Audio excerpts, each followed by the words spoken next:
just before I was diagnosed, interestingly, I was actually in Dharamshala and I was on Tibetan Buddhist retreat. I ended up taking a course called On Death and Dying.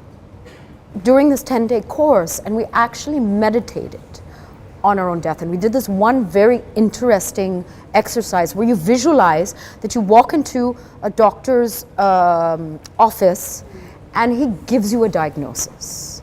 He says, listen, I'm sorry to tell you, you have only 6 months to live.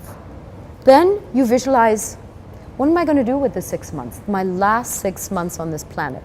It's like the universe was like preparing you for something. It was, but the interesting thing is when I came out of this, I came out of this smiling. And then the idea of doing this kind of exercise is saying, so what are you waiting for? What are you waiting for in life? Yeah. Maybe you do only have 6 months to live. Maybe you have 6 years, maybe you have 60 years, but why are you waiting to live your life to its fullest potential and do the things that you love? Talking about it is one thing, you know, spreading awareness about things, supporting a cause is one thing, but like it's actually yours. You were looking death in the eye. How do you deal with something so big? I don't have a clear way of explaining it, but somehow I knew that I was not going to die. I knew that it was not going to be easy, but I knew that I would defy the statistics because obviously I had spent a lifetime of defying people's expectations and defying statistics and rules and regulations and things like that. So maybe I was... You never identified with it. It was always, you know, it equipped me with certain skills. When you think of death, it can give you a more joyful life.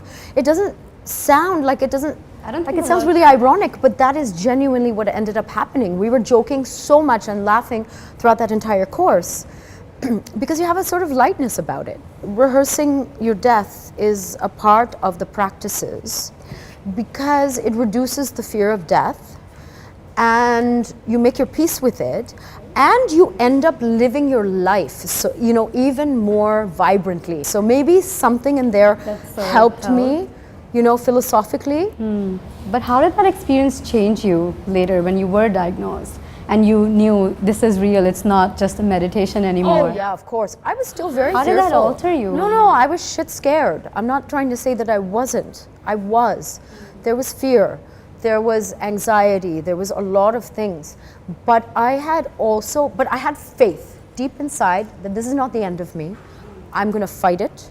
So it was a lot of mind over situation, mind over cancer. We should start that. And you know, there are techniques that are actually fairly simple in terms of how you practice them, not simple to put into practice, about how to manage your fear. I mean, you need a proper medical doctor as well. For sure. You need to take the right medication. And I did that. I found a great doctor. I found, you know, I had faith in him and I did I went full into my treatment. But along with that, I had a perspective that I'm going to watch myself go through this. And I started writing. So I could again gain some perspective through what I was going through. And even while I was writing, it kind of came out even a little humorously. But it is absurd, come on. Let me go if you don't laugh, you die, exactly. right?